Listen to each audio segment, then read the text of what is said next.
Oke, so kali ini gue mau bahas soal marketing funnel. Buat kalian yang belum terlalu familiar sama istilah ini, marketing funnel itu adalah sebuah visualisasi proses atau tahapan yang terjadi di dalam marketing. Kenapa ini penting? Kenapa ini gue bahas? Karena gue ngerasa sebagai seorang marketer, sebagai seseorang yang ingin melakukan aktivitas marketing, itu promosi atau jualan, penting buat kita untuk tahu hal-hal apa saja yang kita lakukan dan termasuk ke dalam proses apa di dalam marketing funnel itu. Karena dalam setiap proses yang ada di marketing funnel itu punya objektif yang berbeda-beda dan juga punya fungsi yang berbeda terkait hasil dalam aktivitas yang kita lakukan. Oke, di marketing funnel ini gue bakalan membagi menjadi 5 bagian. Yang pertama itu adalah awareness, consideration, conversion, loyalty, sampai akhirnya advocacy. Oke, jadi dari 5 tahap ini, masing-masing itu adalah gambaran proses tentang bagaimana seseorang tahu akan adanya suatu produk, sampai akhirnya dia beli, terus sampai akhirnya dia mempromosikan barang yang udah pernah dia gunakan itu kepada orang lain.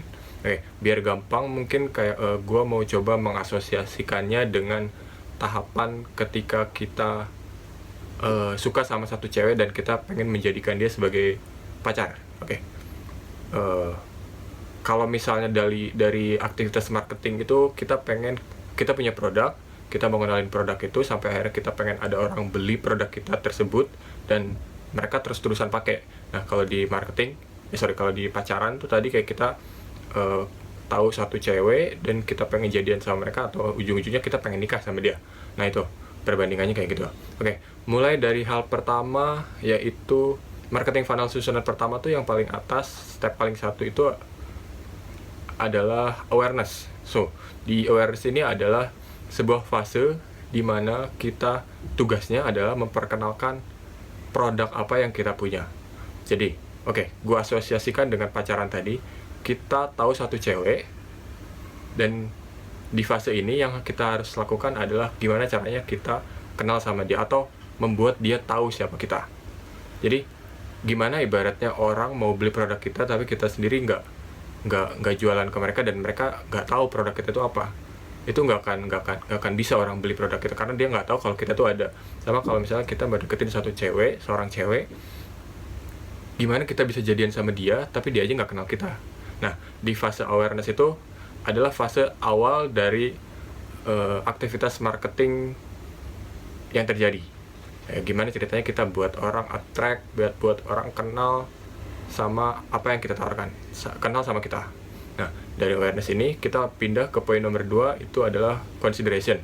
Di consideration ini tahap pertimbangan adalah kalau di marketing fase dimana kita harus bisa membuat orang tertarik atau mempertimbangkan akan memakai produk kita atau enggak. Kalau diasosiasikan dengan pacaran adalah ketika kita udah kenal ceweknya, terus kita ajak main, ajak makan, ajak nonton. Nah, itu adalah fase si consideration tadi, dimana kita membuat si orang itu tertarik untuk bisa kenal kita lebih dalam, untuk ikutan nonton, ikutan makan bareng. Itu adalah fase consideration. Kalau di marketing mungkin kayak kita mau jualan satu aplikasi, cara kita membuat orang untuk menunjukkan ketertarikan mereka adalah menawarkan satu trial atau percobaan aplikasi misalnya 30 hari untuk mereka akhirnya beli, tapi harus nyoba dulu 30 hari. Atau misalnya mereka subscribe email yang isinya itu adalah info-info lebih lanjut tentang si produk kita ini.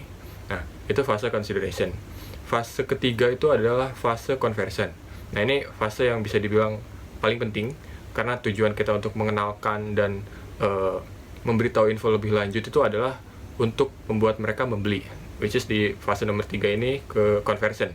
Kalau misalnya kita asosiasikan dengan pacaran, di pacaran itu adalah ini fase ketika kita nembak dia dan dia akhirnya nerima gitu.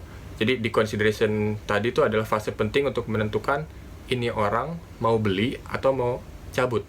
Kalau di pacaran, aktivitas kita ngajak dia ke bioskop, ngajak makan itu akan membuat kita diterima atau ditolak nih sama si cewek ini.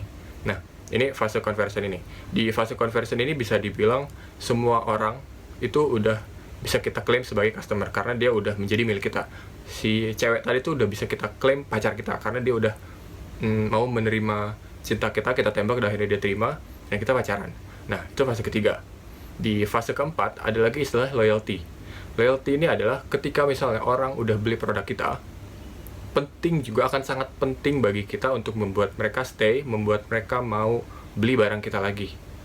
Ya nggak ada gunanya kalau misalnya mereka beli satu barang, terus mereka nggak puas, akhirnya mereka nggak beli lagi, ya buat apa? Harusnya tuh kita membuat mereka stay, membuat mereka cenderung untuk loyal, membeli lagi, dan membeli lagi. Kalau misalnya diasosiasikan dengan si pacaran tadi, gimana ceritanya kita menjaga hubungan kita nih? Kita habis nembak cewek, dan cewek itu nerima, kita pacaran. Tapi kalau misalnya 1 bulan, 2 bulan, terus kita putus karena nggak cocok, karena kita nggak bisa membuat dia loyal atau setia, ya buat apa? Nah, tujuannya sama, adalah membuat orang bisa terus menggunakan produk kita, bisa terus pacaran sama kita. Nah, itu fase keempat. Fase terakhir itu advocacy. Nah, advocacy ini kalau di marketing adalah setelah dia kenal, dia tahu, dia beli, dan dia beli-beli lagi, loyal, kita juga harus bisa membuat mereka membagikan cerita atau merefer orang untuk pakai produk kita juga. Karena di fase ini tuh adalah fase dimana kayak puncaknya ketika mereka udah merasa puas dengan produk yang mereka pakai, produk yang mereka beli, mereka juga bakal dengan sukarela menawarkan barang yang mereka gunakan itu ke teman-teman, ke saudara, ke anak, ke ayah, ke keluarga, kayak beli produk ini deh, gue udah pakai nih, mantep banget, coba lu coba. Nah, itu kayak dengan sukarela mereka akan melakukan hal itu. Kalau di pacaran ini konsepnya nggak identik kayak gitu, bukan berarti kayak kita nawarin pacar kita ke orang lain gitu kan, tapi mungkin konsepnya adalah lebih kayak misalnya kita mau ngajak nikah si cewek tadi itu yang udah jadi pacar kita dan udah setia itu, di fase ini adalah dimana si cewek itu bisa membanggakan kita ke orang tuanya, biar kita nanti ngelamar dia, terus orang tuanya setuju. Kayak misalnya, mah pacar aku ini orangnya baik, dia tuh sering jemput aku, nggak pernah telat, dia sering jajanin aku apa-apa. Nah, itu adalah bagian dari si advokasi sampai akhirnya mereka nikah, sukses. Di marketing, sampai akhirnya orang tertarik karena ditawarin sama si A, BCDFG ini beli, dan BCDFG ini juga puas, dan dia menawarkan ke semua orang, ke semua koneksinya, teman-temannya mereka, sampai akhirnya terjadi siklus marketing yang sangat efektif.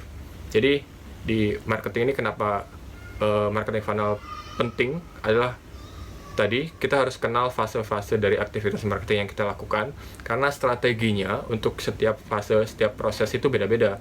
Di awareness misalnya kayak kita bisa dibilang pasang iklan, kita pasang baliho, pasang poster di mana-mana buat orang tuh akhirnya tahu produk, oh apa nih produk kayaknya seru nih. Nah, itu buat fase awareness, strateginya kayak gitu.